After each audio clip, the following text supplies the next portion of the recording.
보시는 말씀 신명기 20장 1절에서 9절까지 말씀입니다.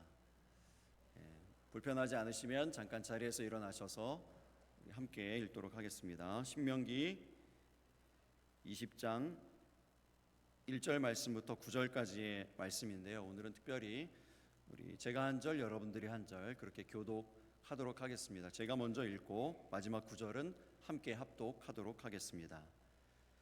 내가 나가서 적군과 싸우려 할 때에 말과 병거와 백성이 너보다 많음을 볼지라도 그들을 두려워하지 말라. 애굽 땅에서 너를 인도하여 내신 내 하나님 여호와께서 너와 함께 하시느니라.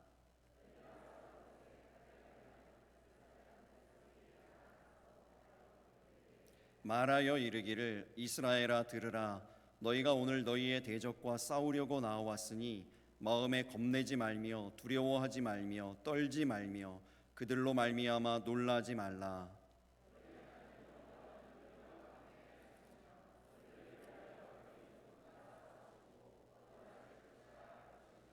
책임자들은 백성에게 말하여 이르기를 새 집을 건축하고 낙성식을 행하지 못한 자가 있느냐? 그는 집으로 돌아갈지니 전사하면 타인이 낙성식을 행할까 하노라.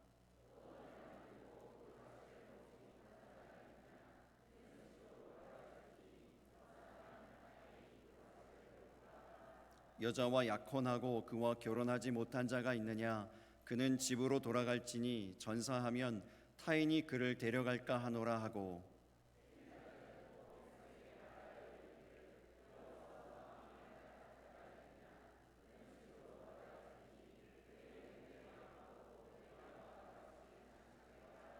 같이 읽겠습니다.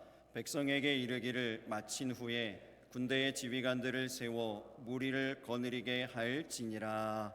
아멘. 자리에 앉으시기 바랍니다. 옆에 계신 분들과 다시 한번 인사하겠습니다. 하나님의 환대를 경험하는 하루 되세요. 다윗이 골리앗을 향해 갈 때 돌 5개를 준비해서 갔습니다. 왜 5을 준비했을까요? 골리앗은 한 사람인데 다윗이 돌을 5개를 준비해 간 이유 2가지가 있습니다. 첫 번째는 히브리어로 5이라는 숫자의 그 의미 안에 강함이 있기 때문입니다. 그래서 강함을 가지고 간 것이죠. 두 번째는 이 다윗이 바라볼 때 블레셋 군대 안에 골리앗과 같은 거인 5명이 있었기 때문입니다. 그래서 사무엘하 21장 16절부터의 말씀에 보면 골리앗 이외의 거인들이 4명 더 있었다는 것이 성경의 증거로 나옵니다. 이스비브놉이라는 거인이 있었고요, 삽이라는 거인이 있었고 골리앗의 아우 라흠이라는 거인이 있었으며 손가락과 발가락이 원래는 5개여야 되는데 6개씩 각각 있는 그러한 그 장대한 거인족의 한 사람이 이름 없는 거인이 있었다. 이렇게 총 4명이 더 나옵니다. 그래서 다윗은 골리앗을 바라보면서 나간 것이 아니고 골리앗과 같은 거인 5명 전체를 바라보며 나아간 것입니다. 우리의 4층 교육관, 우리 학생들이 또 아이들이 예배하는 그 교육관 입구에 보면 문을 열고 딱 들어가면 제일 먼저 맞이하는 글씨가 있어요. 글귀가 있습니다. 뭐라고 써 있는가 하면 사람은 비전만큼 살고 기도만큼 이룬다. 이렇게 써 있어요. 다윗의 삶이 바로 그렇지 않습니까? 다윗이 비전을 품은 만큼 살아내고 이루었습니다. 그리고 다윗의 수하들에 의하여서 이 5명의 거인들이 다 쓰러지게 되었다라고 성경이 분명히 기록합니다. 그런데 다윗을 상대하는 골리앗은 다릅니다. 골리앗은 조그맣고 어리지만 다윗 하나만 보고 갑니다. 그리고 다윗 한 사람만 보고 다윗을 열심히 우습게 여겨요.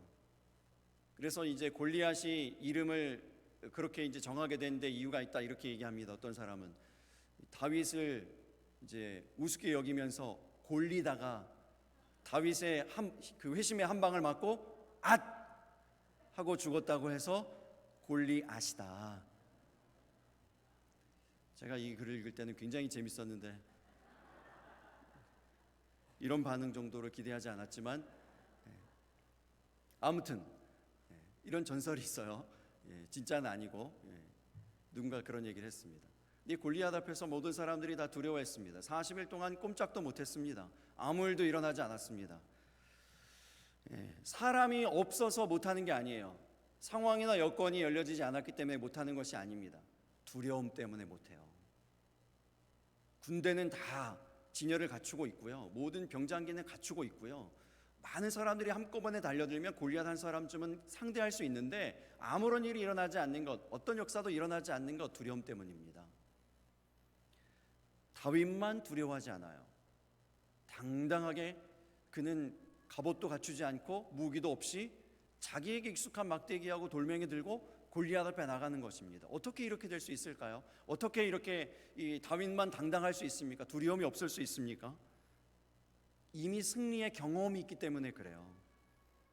강팀하고 한번 싸워서 이겨본 경험이 있는 그러한 이 사람은요, 그러한 팀들은요, 무명이라도 자신감이 있습니다. 한국 축구 피파 랭킹이 23위밖에 되지 않아요. 그런데 강팀하고 붙을 때마다, 세계적인 팀들하고 붙을 때마다 해설자가 꼭 이런 얘기를 합니다. 해볼만 합니다. 왜 해볼만 하다고 얘기하죠? 20년도 훨씬 지나간 일이지만 월드컵 4강에 오른 적이 있거든요. 이탈리아도 이겼고 스페인도 이긴 적이 있습니다. 다윗이 이와 똑같은 거예요. 곰하고 싸워서 붙어서 이겨본 적이 있고요. 사자하고도 붙어서 이겨본 적이 있습니다. 해볼만 하다 이렇게 생각한 거예요. 사순절 특세 광고를 보면서 해볼만 하다 하는 자신감이 생기셨을 줄로 믿습니다. 왜 그렇죠? 이미 우리는 승리해 봤잖아요. 이미 우리 넉넉하게 승리한 놀라운 승리, 정말 많은 사람들이 예상할 수 없었던 놀라운 승리를 우리 이미 한번 경험했기 때문에 다 여러분들에게 자신감이 있고 이번에도 넉넉하게 승리할 줄로 믿습니다. 이 정도의 목소리를 기대하지 않았지만 이번 사순절에도 승리하시기를 예수님의 이름으로 축복합니다. 어떻게 승리할 수 있을까요? 이번 사순절 특세뿐만이 아니고 우리의 모든 삶은 영적인 전투인데 수많은 전투 가운데 우리가 살아가는데요. 어떻게 승리할 수 있을까요?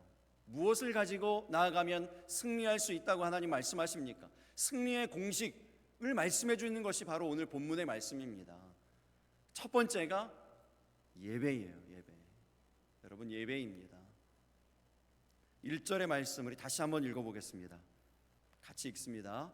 내가 나가서 적군과 싸우려 할 때에 말과 병거와 백성이 너보다 많음을 볼지라도 그들을 두려워하지 말라. 애굽 땅에서 너를 인도하여 내신 내 하나님 여호와께서 너와 함께 하시느니라. 아멘. 여러분, 예배는 보는 것입니다. 무엇을 보는 것일까요? 가나안의 적군은 우리보다 많고 말과 병거와 군사가 있어요.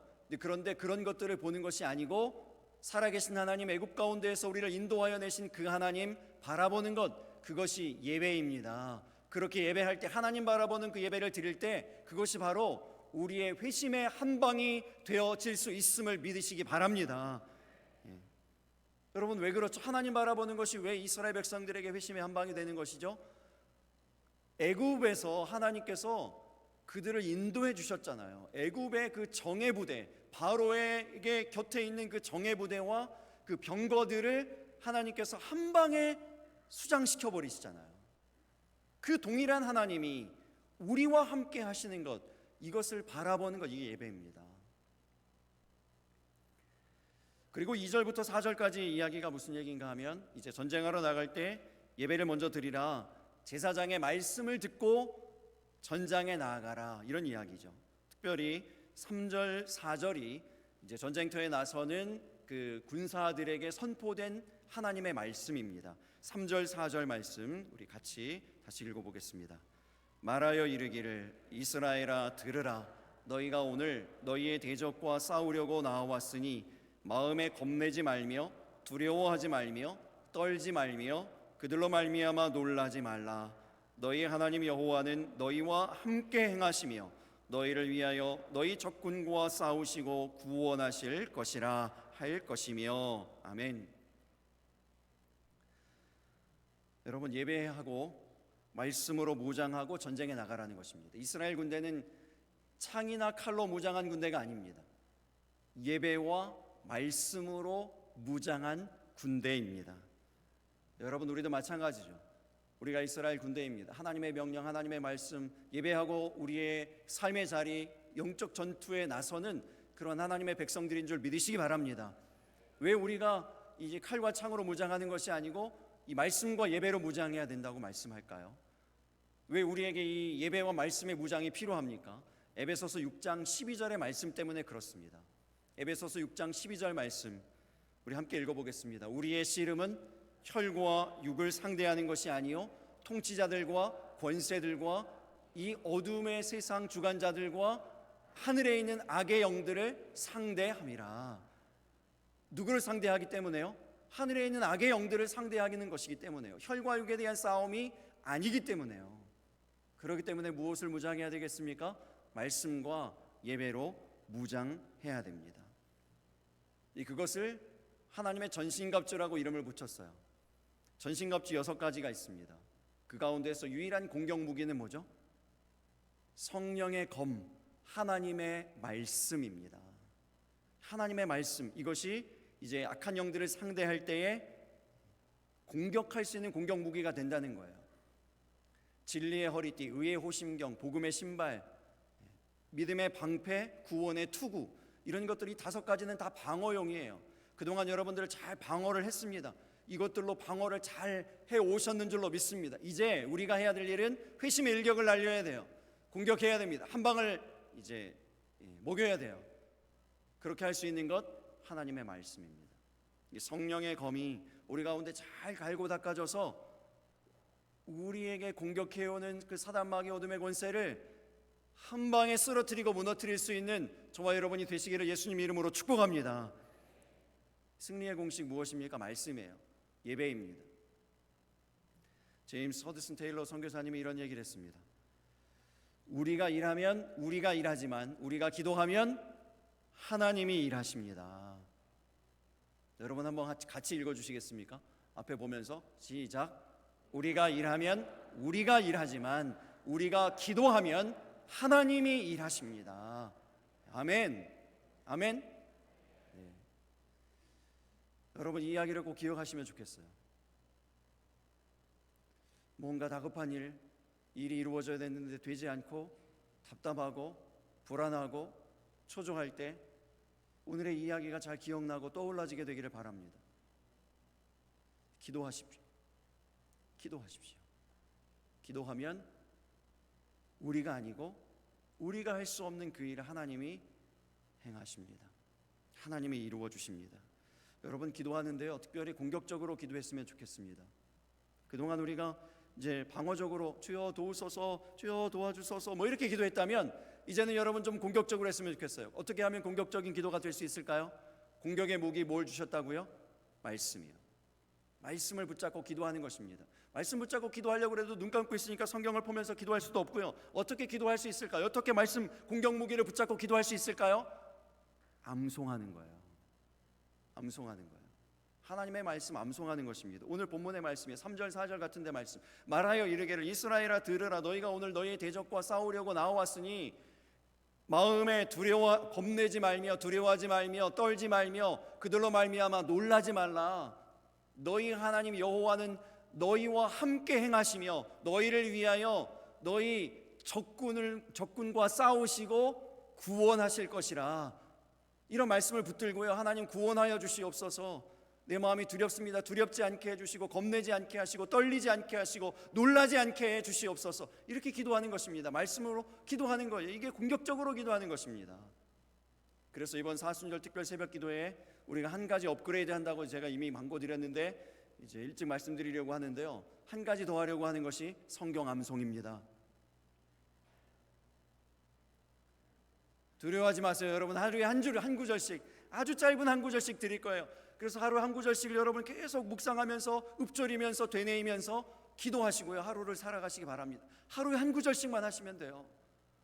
그리고 그냥 우리가 그동안에는 그냥 기도했다면 그 오늘 우리에게 주어진 그 말씀 붙들고 그 말씀을 암송하면서 그 말씀으로 기도하는 겁니다. 그 일로 말미암아서 어떤 일을 할 거냐면 이제 사순절이 끝나고 나면 한 장 전체를 암송하는 그 일을 하려고 그럽니다. 어렵지 않아요. 여러분 놀라지 마세요. 이렇게 표정들이 지금 다 이래요. 지금 자 이러시는데 그럴 필요 없어요. 하루에 한 절씩만 하시면 돼요. 정말 충실하게 하루에 한 절씩만 하시면요, 따라오시면 돼요.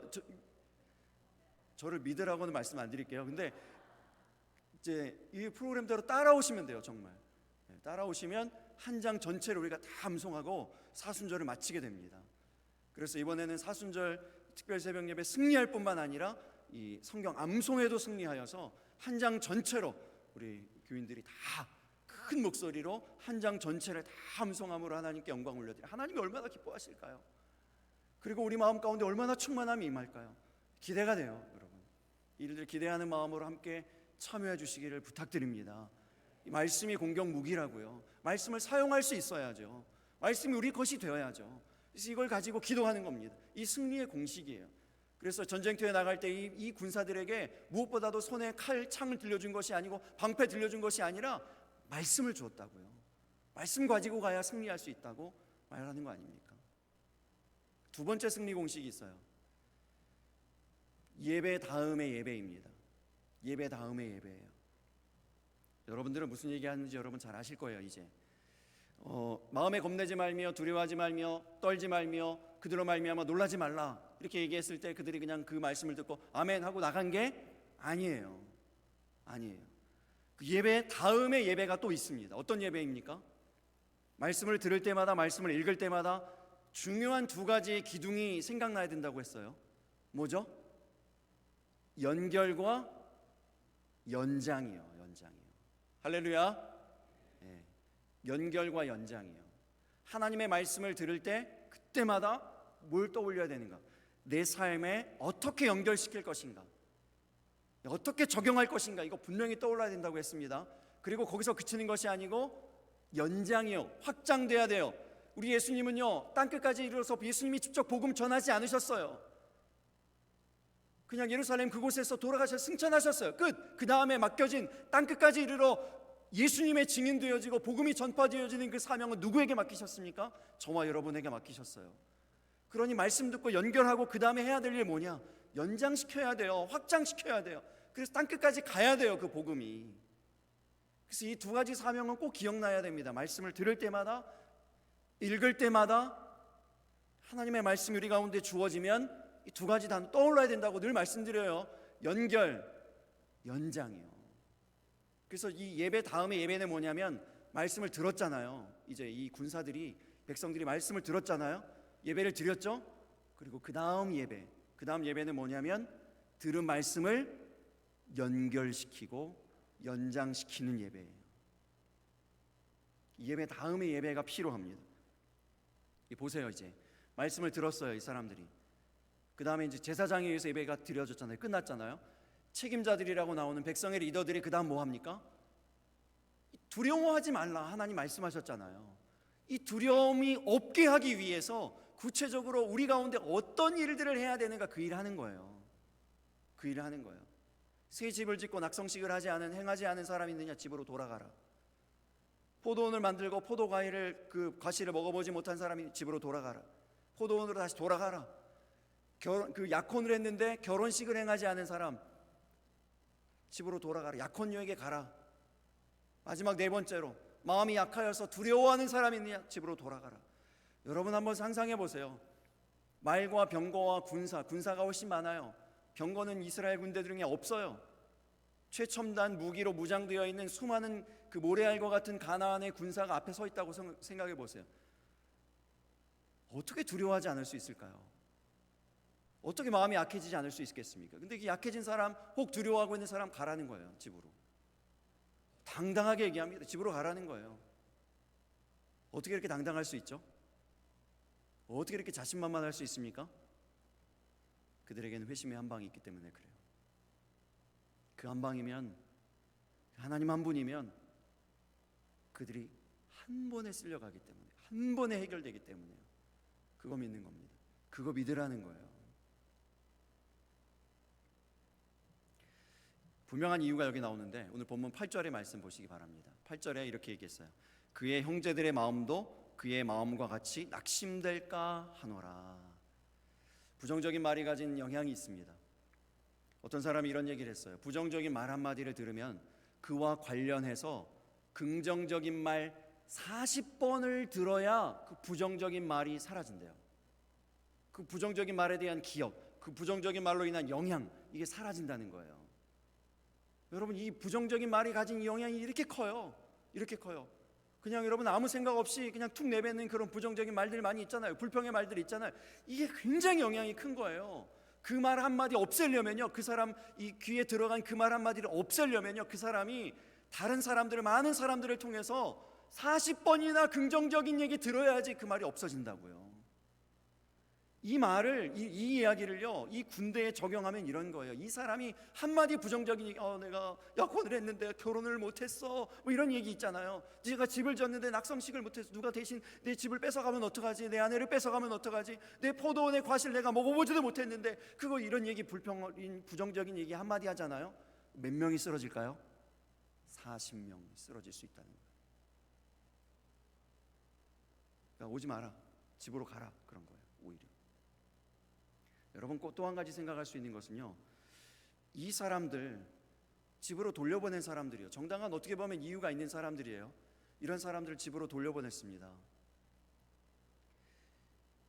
교회는요, 하나님의 부르심이 근간이 되고 바탕이 되고 근본이 되는 예수님의 그 몸된 공동체 주의 교회인 줄 믿으시기 바랍니다. 우리는요, 같은 목적으로 모인 단체가 아니에요.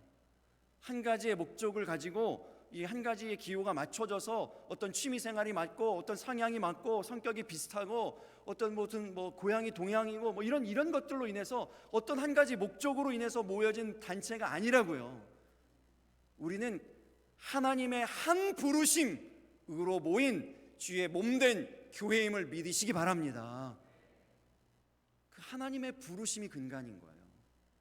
그 부르심만을 붙잡는 거예요. 하나님의 부르심, 하나님의 그 택하심이요, 우리를 구원하심, 그거 하나면 됩니다. 그거 하나면 돼요. 다른 여러 가지 목적들이 있고 다른 여러 가지 추구하는 것들이 있고 하나님의 몸된 교회를 이루는 일에 소용이 아니에요. 쓰임이 아닙니다. 참 마음이 뜨거워지는 구절이 마지막 9절 말씀이에요. 9절 말씀을 다시 한번 읽어보겠습니다. 백성에게 이르기를 마친 후에 군대의 지휘관들을 세워 무리를 거느리게 할지니라. 아멘. 여러분 한번 생각해 보세요. 사정 있는 사람들 다 돌려보냈잖아요. 두려워하는 사람들 다 돌려보냈잖아요. 그 무시무시한 군대 앞에 섰는데도 당당하고 두려움이 없는 그 군사들 중에서 지휘관으로 세워진 사람들은 어떤 사람들일까요? 저는 이 생각을 하면서 마음이 뜨거워졌습니다. 예배하는 우리 모두가 바로 하나님 나라의 이러한 지휘관들 되시기를 예수님 이름으로 축복합니다. 두려워하지 않는 사람들 중에서도 두려워하지 않는 사람, 당당한 사람들 중에서도 당당한 사람이요, 그 당당한 사람들을 이끌 수 있는, 그들을 인도할 수 있는 이러한 사람이요, 이런 지휘관이요. 지휘관의 역할은 굉장히 중요합니다. 그 지휘관 어떤 사람이겠습니까? 어떻게 해서 두려워하지 않을 수 있다고요? 이 회심의 한 방이 있거든요. 그 마음 가운데 든든하게 분명히 이 회심의 한 방, 이거면 끝난다 이렇게 생각하는 회심의 한 방이 분명히 있는 사람, 누구보다도 이게 굳게 세워져 있는 이 사람이 지휘관이에요. 이순신 장군이 이제 왕에게 서신을 보낼 때 이런 얘기를 했어요. 금신전선 상유 12. 무슨 얘기죠? 네, 그렇습니다. 신에게는 아직 12척의 배가 있습니다. 좀 유식하게 해봤어요, 한자어로. 신에게는 아직 12척의 배가 있습니다. 12척 배 가지고 나가서 133척의 왜군을 쳐부셨습니다. 이겼습니다. 여러분, 어떻게 이런 일이 일어날 수 있을까요? 이 12척이면 일단 싸움을 걸어볼 만한 그런 일도 아니에요. 다 두려움에 있을 겁니다. 그런데 그 두려움을 극복하고 그 백성들이 이끌고 12척 배 들고 끌고 10배가 넘는 그 왜군 앞에 서는 거예요. 뭐 때문에 이렇게 당당하는가 하면요, 회심의 한 방이 딱 준비되어 있기 때문에 그래요. 이순신 장군에게. 그것이 무엇인가 하면 바다의 조류예요. 그 바다를 알아요. 그래서 여기로 이제 이 왜군이 딱 들어오면 그 바다의 조류에서 옴짝달싹 못한다는 것을 알고 있어요. 이 회심의 한 방이 딱 준비되어 있는 겁니다. 그리고 조금 전에 월드컵 얘기했잖아요. 히딩크 감독이 가지고 있었던 회심의 한 방도 있었습니다. 2002년 월드컵 일어나기 전에 한국 축구를 사람들이 평가하기로는 한국 사람들은 체력이 좋아가지고 이리 뛰고 저리 뛰고 잘 뛰는데 전략이 없어가지고 꽁 차면 막 이리 차고 저리 차고 똥볼 축구다, 뻥축구다 막 이렇게 이제 평가를 했어요. 근데 히딩크가 딱 와가지고 평가를 완전 반대로 합니다. 반대로 해요. 그리고 체력 훈련만 시키죠. 월드컵 있기 전까지도 계속 뭐 평가전 해도 막 엄청 깨지고, 그런데도 계속 굽히지 않고 체력 훈련만 열심히 시켜요. 막상 뚜껑을 딱 열었는데 월드컵이 열려졌는데 어떤 일이 일어납니까? 16강 올라간 것도 다들 감격인데 16강전에서 이탈리아하고 붙었어요. 이탈리아는 강팀 중에 강팀 아닙니까? 이제 죽었구나, 끝났구나 했는데 이탈리아하고 싸워가지고 전반 후반 끝나고 연장전 가서 연장 전반도 끝나고 연장 후반까지 가가지고 끝내 이탈리아 선수들은 다 다리가 풀려가지고 다 이렇게 있는데 우리나라 선수는 체력이 남아 돌아가지고 끝내 공을 넣고 이겼잖아요. 8강 올라갔어요. 8강전 누구 만났죠? 스페인을 만났어요. 산 넘어 산이죠. 스페인 만났는데 스페인전은 어땠습니까? 전반 후반 끝나고 연장전 전반 후반 끝났어요. 승부차기에서 이겼습니다. 뭐가 관건이에요? 체력이에요. 쌓여진 체력으로 이겼습니다. 히딩크가 가졌던 한방, 회심의 한방 뭐예요? 체력이에요. 체력이면 이길 수 있다. 통한 거예요. 엘리야가 갈멜산에서 850명 그 바알과 아세라 선지자라고 대결할 때 자기 한 명이고 850명이 서 있어요. 당당합니다. 어떻게 당당할 수 있었을까요? 한 명인데, 자기 한 명인데 어떻게 당당할 수 있었을까요? 믿는 구석이 있죠. 자기가 가지고 있는 뒤에 회심의 한 방이 있어요. 한 방이 있어요. 여러분, 그 회심의 한 방이 뭔지 여러분 잘 아셔야 돼요. 이제 그 바알과 아세라 선지자들 850명이 뭔가 뭐 별짓을 다 해도 불이 안 내려오죠. 불 내려온 얘기였는데 엘리야가 하나님께 기도했는데 기도하는 순간 불이 내려와요. 열왕기상 그 18장 36절의 말씀에 보면 불이 내려오기 위해서 엘리야가 기도하는 그 기도의 시간이 나와요.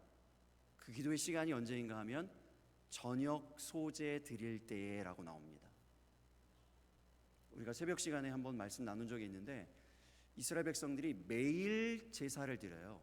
매일 제사를 드리는 걸 상번제라고 얘기합니다. 상번제에는 세 가지 제사가 나옵니다. 화제, 소제, 전제, 이렇게 세 가지가 나와요. 그 중에서 무슨 제사 드렸다고요? 저녁 소제 드릴 때에. 상번제에 이제 양을 2마리를 드립니다. 아침에 1마리를 태워서 드리고 저녁에요, 해질 때에 2번째 양을 태워서 드리는 거예요. 이 2번째 양을 태워서 드릴 때에 소제를 드리고 전제를 함께 드려요. 그래서 이것을 이제 의미하는 겁니다. 이 제사를 드리는 걸 얘기하는 거예요. 그 저녁 소제를 드릴 때에 그때 불이 내려왔어요. 근데 어떻게 불이 내려왔는가? 엘리야가 나중에 낙심하잖아요. 엘리야가 나중에 낙심해가지고 이렇게 시험에 들었을 때 하나님께서 엘리야에게 뭐라고 위로하십니까? 바알에게 무릎 꿇지 않은 7,000명 남겨두었다고요. 그런데 이 소제의 의미가 뭔지 아세요? 소제의 의미는요, 아무것도 불순물이 섞이지 않은 고운 가루, 100%의 좋은 고운 가루로 드리는 제사, 이게 소제예요. 즉 바알과 섞이지 않은 7,000명의 하나님을 믿는 하나님의 백성들을 남겨두었는데 그들이 매일매일 뭐 했습니까? 상번제를 드려요. 저녁에 2번째 양을 태워드리며 소제로 전혀 바알과 섞이지 않은 그들이 모여서 예배하고 기도하는 그 쌓여진 기도요, 그 쌓여진 예배 하나님 앞에 드리는 그 시간 불이 내려오는 것입니다. 엘리야의 한 방은 무엇이었습니까? 쌓여진 기도입니다. 쌓여진 예배입니다. 어부였던 제자들은 풍랑이는 바다에서 허둥지둥 어떻게 해야 될지를 몰라요. 다 죽게 되었다고 소리칩니다. 목수셨던 예수님이 그들 가운데 오셔서 한마디로 폭풍을 제압하십니다. 어떤 일이 왜 이런 일이 일어나는 거죠? 어부였던 이 사람들은 허둥지둥 어떻게 될지 모르는데 목수셨던 예수님이 오셔가지고 한 방에 폭풍을 제압하시는 거예요. 이유는요, 분명합니다. 예수님은 기도하시다가 오셨고요, 제자들은 믿음이 있는데 믿음을 어떻게 사용해야 될 줄을 몰라요. 이 사람들에게 예배가 없었던 게 아니에요. 이 사람들에게 기도가 없었던 게 아니에요. 믿음이 없었던 게 아니에요. 그런데 그 풍랑이는 바다 위에서 믿음 사용 법을 몰라요. 예배는 드렸는데 예배 다음에 예배가 없는 거예요. 말씀을 들었는데 말씀 다음에 내 삶이 어떻게 말씀이 연결되었는지 이게 없는 거예요. 변화산에서 예수님 내려오셨을 때도 아주 비슷한 장면을 보셨습니다. 이미 이 제자들은 기도를 알아요. 기도의 능력도 알아요. 그런데 어떤 한 아들이 귀신 들려가지고 고침받지 못하고 있습니다. 어쩔 줄 몰라 합니다. 사람들은 많이 모여 있어요. 예수님께서 오셔서 한마디로 해결하시잖아요. 귀신을 내쫓잖아요. 제자들이 물어봅니다. 왜 우리는 안 됩니까? 예수님의 대답이 뭐죠? 마가복음 9장 29절이에요. 유명한 말씀입니다. 우리 같이 읽어보겠습니다. 시작.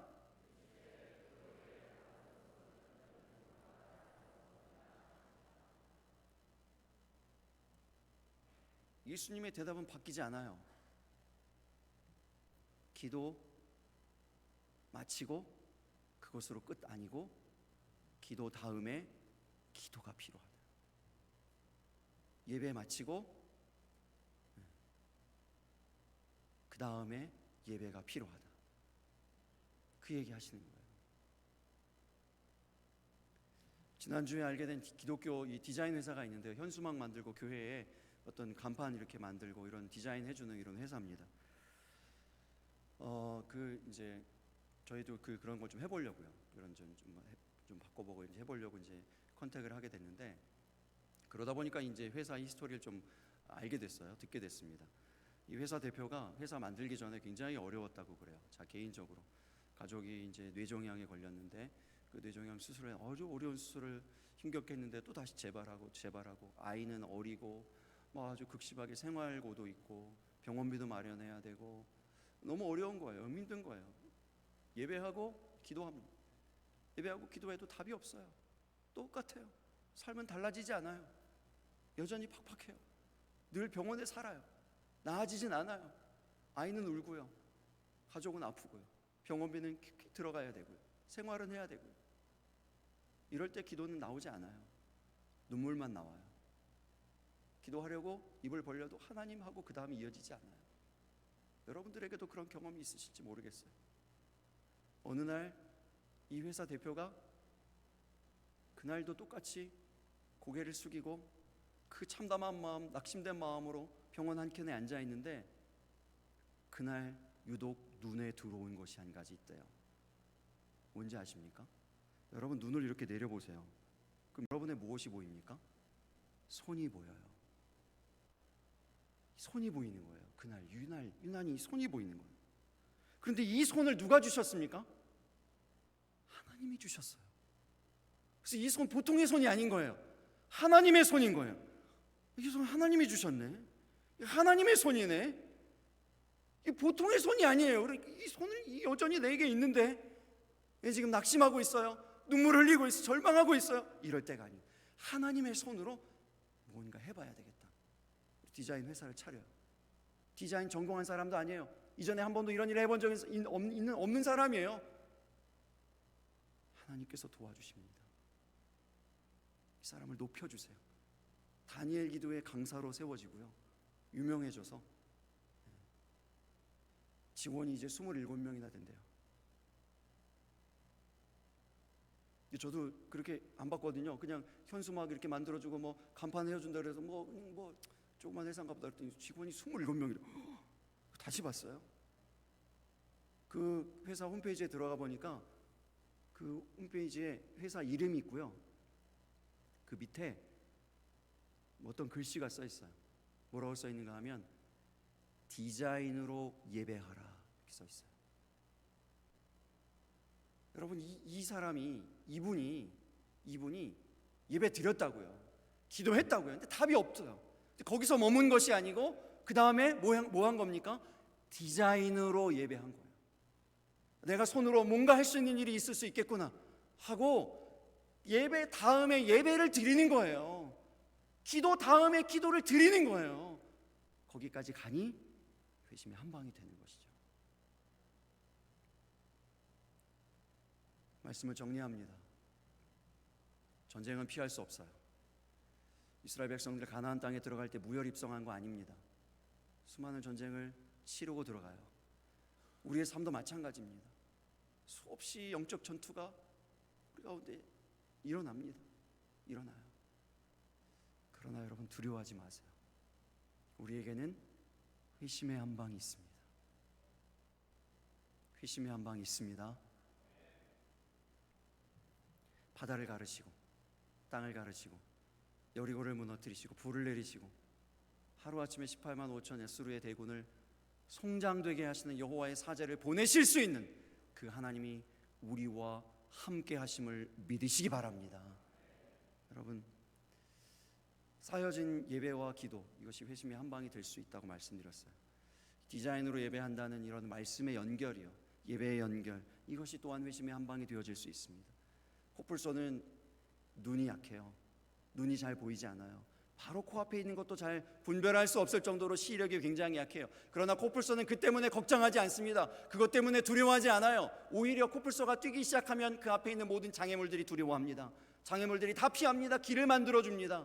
여러분, 하나님과 함께 한다는 것은 바로 코뿔소가 된다는 거라고 똑같아요. 하나님이 함께 하시니 어떻게 됩니까? 하나님이 함께하는 이스라엘 백성들이 진군하니 바다도 길을 만들어줍니다. 바다도 장애물과 같은, 모든 어떤 사람이라도 장애물이라고 여기는 그 바다도 길을 만들어내는 믿음의 코뿔소들이 다 되시기를 예수님 이름으로 축복합니다. 찬양하며 기도하겠습니다.